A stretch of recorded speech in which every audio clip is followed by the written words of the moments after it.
Correct. ఓం వాంగ్మే మనసి ప్రతిష్ఠిత మనో మే వాచి ప్రతిష్ఠితం ఆవిరావిర్మయేధి వేదస్య అణిస్థః ఋతం మే ప్రహాసీః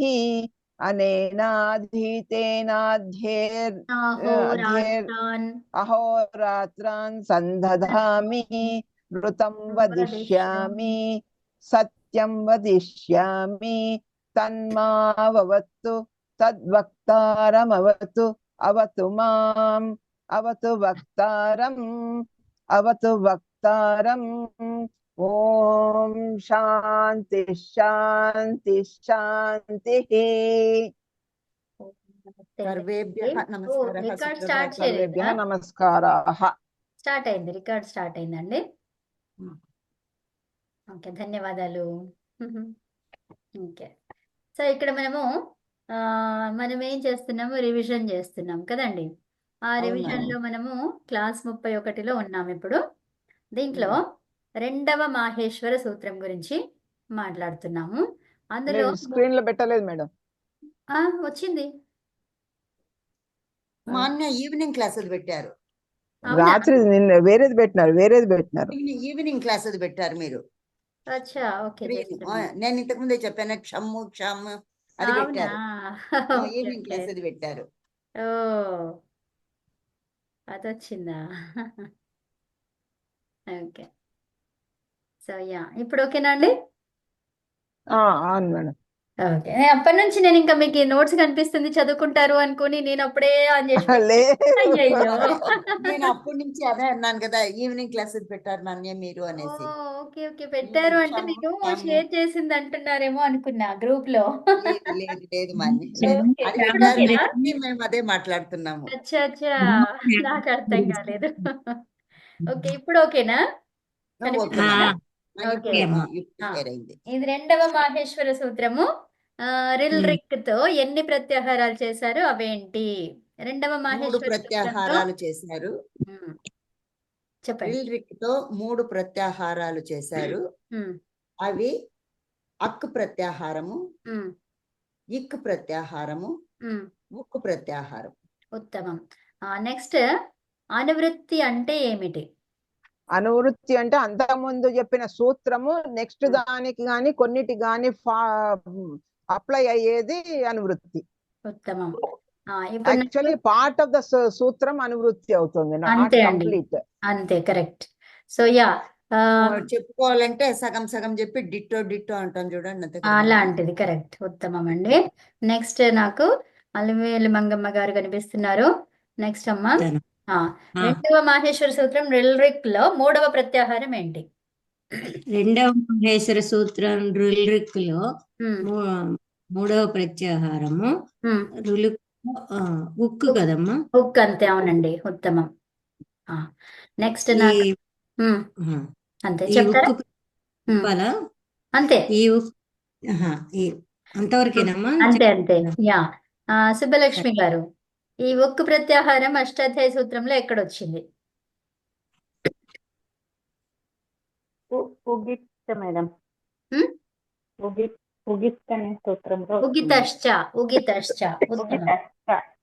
number కూడా చెప్తారా? ఇక్కడ రాసింది ఉంది 416. ఓకే, అధ్యాయంలో 1వ పాదంలో 6వ సూత్రము. ఉత్తమం. అరుణ గారు, మూల ధాతువులో 2 శబ్దాలు ఉంటాయి కదా, అందులో మొదటిది ఏంటి, రెండవది ఏంటి? మూల ధాతువులో 2 శబ్దాలు ఉంటాయి, అందులో మొదటిది ధాతువు, రెండవది అర్థ సందర్భం. అది ఏ దాంట్లో ఉంటుంది, ఏ విభక్తిలో? అర్థ సందర్భం. అర్థ సందర్భము సప్తమిలో. ఓకేనా? సప్తమి విభక్తిలో ఉంటుందన్నమాట. సందర్భం అంటున్నాం కదా, ఆ సందర్భములో వాడే. చూడండి, సందర్భం అంటున్నాం, ఆ సందర్భములో లో అనేసరికి ఏమైంది, అది సప్తమి అవుతుంది. అలాగా. ఓకేనా? నెక్స్ట్ మన ముని గారు, ఉగితశ్చ, ఈ సూత్ర అర్థం ఏంటి? ఉగితాచ ఉమ్, 4:1-6 సూత్రార్థము ఉమ్, ఉగితాచ ప్రాతిపదికం చేత ఉమ్, స్త్రీత్వమును ఉమ్, ఉదహరించడానికి అంటే చూపడానికి ద్యోతయుతం ఉమ్, గిప్ ప్రత్యయం వస్తుంది. ఇంగీప్ దీర్ఘము ఇంగీప్. గీపు ప్రత్యయం వస్తుంది. ఉత్తమం అండి. ఇంగీప్ ప్రత్యయం అనేది ఏ ప్రత్యయం? స్త్రీ ప్రత్యయం. శ్రీ ప్రత్యయం. ఉత్తమం. Top okay. టాపు చాపు డిప్పు డీషు ఆ, డీము అనంతలక్ష్మి గారు, స్త్రీ ప్రత్యయాలు ఎన్ని, అవి ఏవి?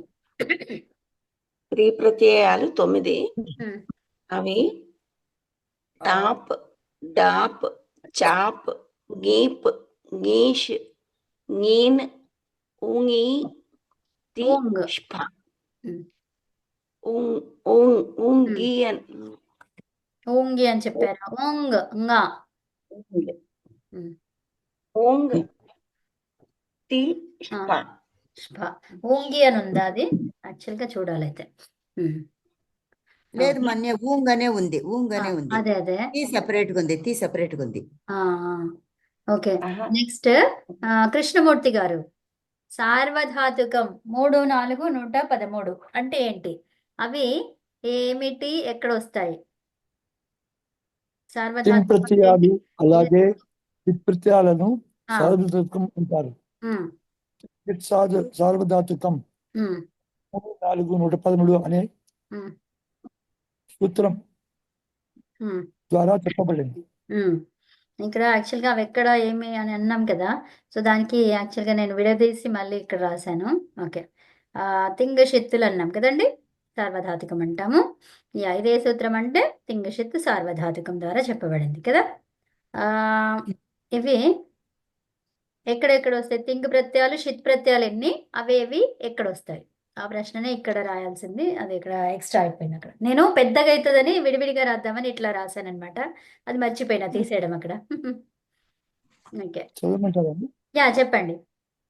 తింగ్ ప్రత్యయాలు 18. ఆ, అవి టిప్, తస్, జిన్, ఆ, సిప్, థస్, దస్, థ, ఆ, మిప్, షస్, మస్, ఉమ్, ఆతం, ఝ, ఉమ్, థాస్, అతాం, ఆదాం, ఉమ్, ధ్వం, ఉమ్. ఇట్, వహి, మహిం ఇవి ధాతువులకు వస్తాయి. ఉత్తమం అండి. నెక్స్ట్ ఇంకా ఎవరు కనిపిస్తున్నారు నాకు? నా జ్యోతిర్వల్లి గారు. జ్యోతిర్వల్లి గారికి అడిగానా నేను ఇందాక? లేదు కదా, ఉన్నారా అండి? ఓకే. నెక్స్ట్ పురుషోత్తం గారు చెప్తారా? ఓకే. నేను చెప్ అన్నం రాణి గారు నమస్తే అండి. అండి. షిత్ ప్రత్యయాలు ఆ, ఇవి 6 రెండిట్లో + వస్తాయని చెప్పి. 9. ఇవి రెండిట్లో వస్తాయి. ఒకటేమో వికరణ ప్రత్యయాలలో, 2 కృత్ ప్రత్యయాలలో. అవి ఏమి అంటే షప్, షన్, శ్రు, ష, శ్రం. ఇదిష్ను అండి.ష్ను,ష్నం. స్ను. ఓకే. స్ను, ష, స్నం, శ్నా. ఇక్కడ వికరణ ప్రత్యయాలు. రావత్తు లేదు ఇందులో. షకారము, షకారము, నకారం రెండే.ష్నా. స్నా. ఓకే. ఓకే. ఈ మూడింటిలో కూడా అంతే, రకారం లేదు, రేఫ లేదు. ఓకేనా? ఓకే. స్ను, ష, స్నం, స్నా ఉత్తమం. వికరణ ప్రత్యయాలు. ఇవి కృత్ ప్రత్యయాలు 9 ఏమి అంటే శత్రు, చానచ్, చానన్, చానస్, ఖస్, ష, ఏష్, షద్యై, షద్యైన్. ఉత్తమం. ధన్యవాదాలు. ధన్యవాదాలండి. నెక్స్ట్ నాకు ఎవరు కనిపిస్తున్నారు? జ్యోతిర్వల్లి గారు. ఓకేనా, వస్తున్నారా? వచ్చారా? వస్తాను మేడం. ఓకే. వస్తాను. ఓకే, చెప్పగలుగుతారా? చెప్పండి. ఆర్ధధాతుకం అంటే ఏంటి? ఏ సూత్రం ద్వారా చెప్పబడింది? అవేంటి? ఆర్ధధాతుకం. ఆర్ధధాతుకం అంటే ఏ సూత్రం ద్వారా చెప్పబడింది ఏది ఏమిటి? తింగ్ ప్రత్యయాలను షిత్ ప్రత్యయాలను వదిలేసి ధాతువులతో వచ్చే ఇతర ప్రత్యయాలు ఆర్ధధాతుకులు అంటారు. అంటే త్రింగ ప్రత్యయాలు షిత్ ప్రత్యయాలు రెండు వదిలేసి ఇతర ప్రత్యయాలను ఆర్ధధాతుకులు అంటారు. దీనిని ఈ సూత్రం ద్వారా ఆర్ధధాతుకం శేష 34114 చెప్పారు. 34114 లో చెప్పారు. ఓకే. కదా. ఆ రెండు వదిలేసి ఇతర ప్రత్యయాలను ఆర్ధధాతుకం అంటారు. Yeah, thank you madam. ఏ సూత్రం అంటే ఆర్ధధాతుకం ఆర్ధధాతుకం శేష. 3, 4, 114 కదండి. Okay, next. అవును మేడం. యా, నెక్స్ట్ అండి. పార్వతి గారు ఉన్నారా? పార్వతి గారు ఉన్నారా? ఓకే, నమస్తే. చెప్తారా? నమస్తే అండి. సో ఆర్ధధాతుకస్యేడు వలాదేహే 7, 2, 35 సూత్రార్థం ఏమిటి? ఇక్కడుంది. ఆర్ధధాతుకస్య ఆర్ధధాతుకస్యేడ్ కస్యేద్ వలాదేహి సూత్రార్థం. వలాది ఆర్ధధాతుక ప్రత్యయానికి ఇట్ ఆగమం వస్తుంది అని సూత్రార్థం. ఉత్తమం. దాన్ని విడదీస్తే ఎలా చెప్పొచ్చు? చెప్పండి. ఆర్ధధాతుకస్య ఇట్ వలాదేహి. షష్ఠి ఏకవచనం. షష్ఠి ఏకవచనం. ఇట్ ప్రథమ విభక్తి ఏకవచనం. వలాదేహి షష్ఠి ఏకవచనం. ఉత్తమం అండి. నెక్స్ట్, తవతు ప్రత్యయానికి ఏమేం పేర్లు ఉన్నాయి? తవతు ప్రత్యయానికి ఏమేం పేర్లు ఉన్నాయి? ఇది చెప్పండి. ఇందాక వేరే వాళ్ళు ఎవరో చెప్తున్నారు. ఎవరండి? ఉదయలక్ష్మి గారా?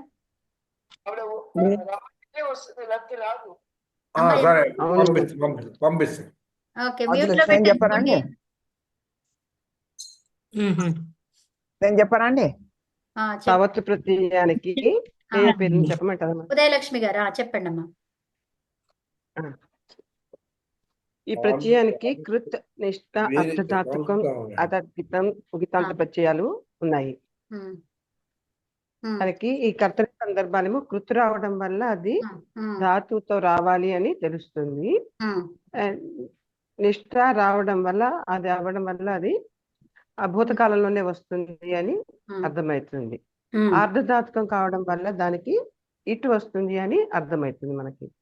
అతద్ధితం అవడం వల్ల రసత్వ తద్దితే అనే ఇత్ సంజ్ఞా సూత్రం పనిచేస్తుంది. ఉగితాంత ప్రత్యయం అవడం వల్ల స్త్రీ ప్రత్యయం ది వస్తుంది అని తెలుస్తుంది. అర్థమైందండి ఇది? చెప్పండి మేడం. ఈ తవతు ప్రత్యయానికి ఏమేం పేర్లు ఉన్నాయో చూస్తున్నాం మనం ఇక్కడ. వాటి యొక్క సందర్భాలు ఏంటి అనేది కూడా చూస్తున్నాం. ఓకే, ఈ తవతు ప్రత్యయాన్ని ఎక్కడ వాడతామో? కృత్ ప్రత్యయానికి కృత్, నిష్ఠ, తర్వాత ఆర్ధధాతుకం, అతద్ధితం, ఉగితాంత ప్రత్యయం, కర్తరి అని పేర్లు అన్నమాట. ఓకేనా? సో కృత్ అన్నాము. తవతు ప్రత్యయం ఏంటిది? కృత్ ప్రత్యయం.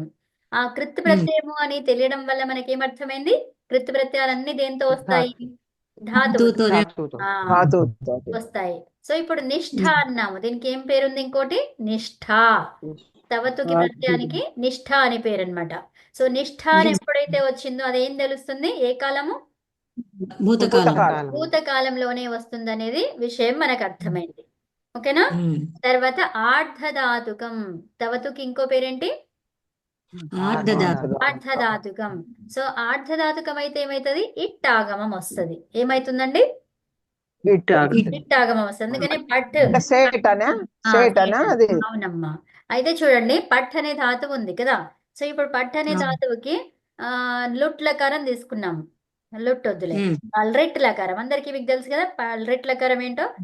భవిష్యత్ కాలం. సో భవిష్యత్ కాలం వస్తుంది, పఠిష్యతి వస్తుంది కదండి. పఠిష్యతి అనేసరికి ఏమైపోయింది? ఇకారం వచ్చింది అందులో కదా.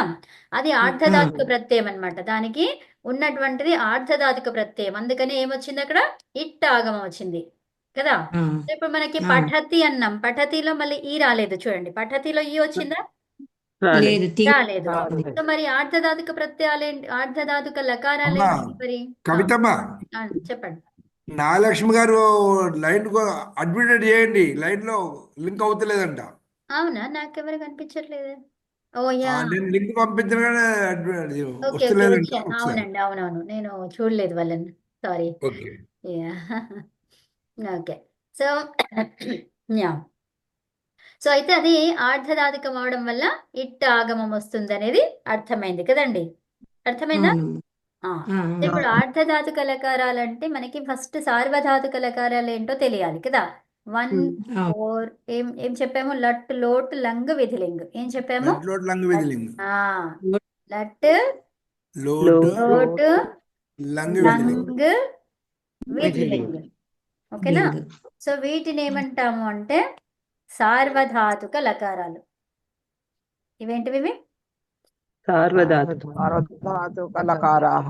సార్వధాతుక లకారాలు అనమాట. ఈ 4 సార్వధాతుక లకారాలు.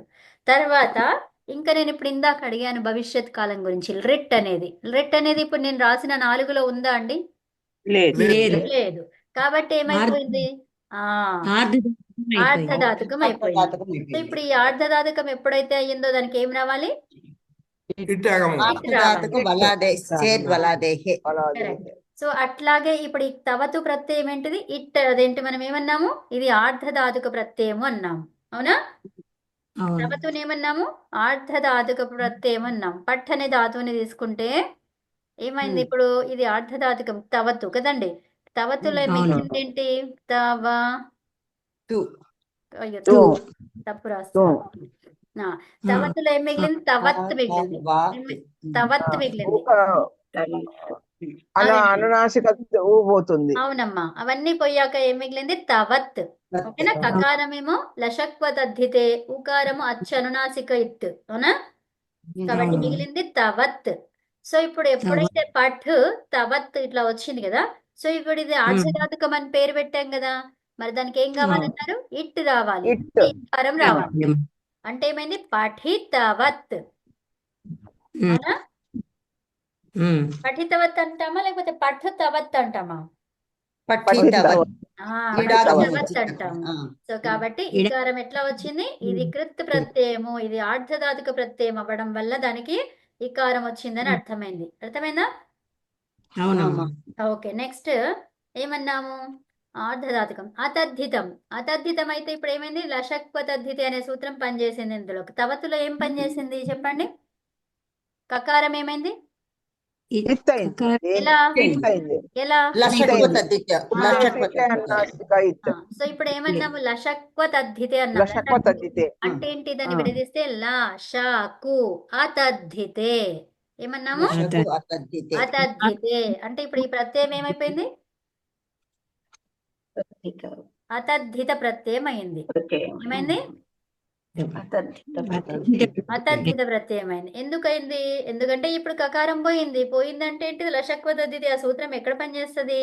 అతద్ధితములోనే పనిచేస్తుంది. అతద్ధిత ప్రత్యయానికే పనిచేస్తుంది కదండి. ఇప్పుడు అతద్ధితం అవ్వడం వల్ల ఏమైంది? ఇత్ సంజ్ఞ పనిచేస్తుందని అర్థమైంది, అవునా? నిమిత్త సంజ్ఞ లషక్వతద్ధితే అనే సూత్రము పనిచేస్తుంది అనే విషయం తెలిసింది కదండి. ఇప్పుడు ఉగితాంత ప్రత్యయం. ఉగితాంతమేనా కాదా? ఇక్కడ తవతు అంటున్నామా? తూ అంటున్నామా? కరెక్ట్. తవతు. ఇక్కడ ఏముంది? అంతంలో తూ ఉంది. ఏముంది? అచ్చనునాసిక ఉంది, ఉందా? ఏమంటాము? ఉగితాంతము అంటామా? ఉక్కు అంతములో ఉన్నటువంటిది కదా. ఊ అనేది అంతములో ఉన్నటువంటి ప్రత్యయం అని చెప్పొచ్చా? చెప్పొచ్చు. అలా అవ్వడం వల్ల ఏమైపోయింది? స్త్రీ ప్రత్యయం చేయొచ్చు అనే విషయము అర్థమైందనమాట. అర్థమైందా? మరి స్త్రీ ప్రత్యయాలు ఎన్ని ఉన్నాయని తెలుసుకున్నాం. 9 ఉన్నాయి కదా. అందులో ఏం తీసుకురావాలి అంటే ఏమన్నారు? ఉగితాంత శబ్దాలతో ఏమొస్తుంది? ఇంగీపు వస్తుంది. అర్థమైందా? ఓకే. అదండి. నెక్స్ట్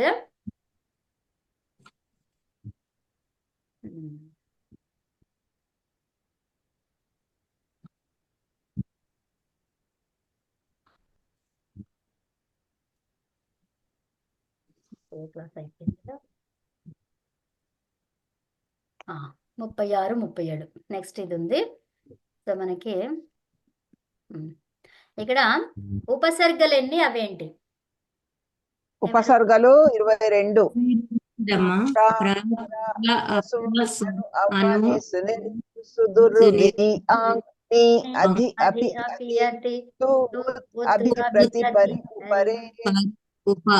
అంతే, ఉత్తమం. రే అనేది చెప్పుకున్నాం మనం. జస్ట్ రే అనేది జస్ట్ సంగీతం లాగా నేర్చుకోవడానికని ఈజీగా అలా చెప్పాను నేను కదండి.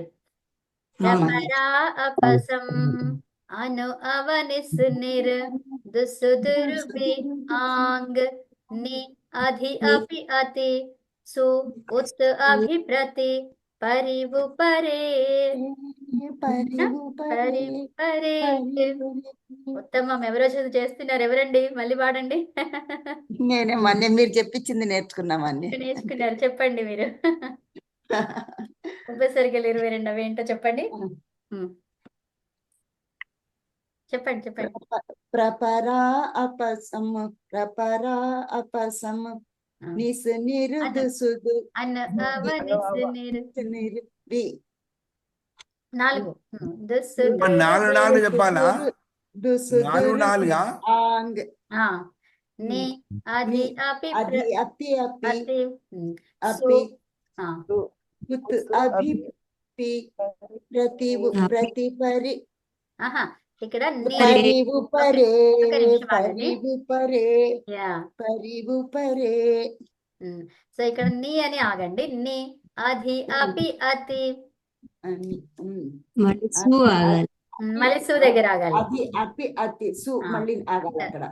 తర్వాత సు ఉత్ అభిప్రతి అభిప్రతి. తర్వాత పరివు పరే పరివు పరే. ఉత్తమం. ఓకే, నెక్స్ట్ అండి మాహేష్. ఇది మంచిగా నేర్చేసుకోండి ఇది అందరూ, ఉపసర్గలు ఏంటనేది. నెక్స్ట్ అండి మాహేశ్వర సూత్రాలలో 3వ సూత్రం. ఇప్పుడు 2 సూత్రాలు అయిపోయినాయి కదండి. ఏం చూసాం ఇక్కడ? అక్కు ఇక్కు ఒక్కు, అవునా? అక్కుతోనేమొచ్చింది? అకహ సవర్ణే దీర్ఘ, ఇక్కుతోనే ఇకో గుణ వృద్ధి. తర్వాత 3వది ఉక్కు, ఉక్కుతోనేం చెప్పుకున్నాం? ఉగితశ్చ, అవునా? నెక్స్ట్ ఇప్పుడు 3వ ప్రత్యాహారం, 3వ మాహేశ్వర సూత్రం ఏంటది? దీనితో ఎన్ని ప్రత్యాహారాలు చేయబడ్డాయి, అవి ఏమిటి? మనకు కనిపించేది ఇప్పుడు నాగలక్ష్మి గారు చెప్పండి. మీరు ఉన్నారా నాగలక్ష్మి గారు? తొందరగా అన్మ్యూట్ చేసుకొని తొందరగా. మహేశ్వర సూత్రాల్లో 3వ సూత్రం ఏమిటి? దీంతో ఎన్ని ప్రత్యాహారాలు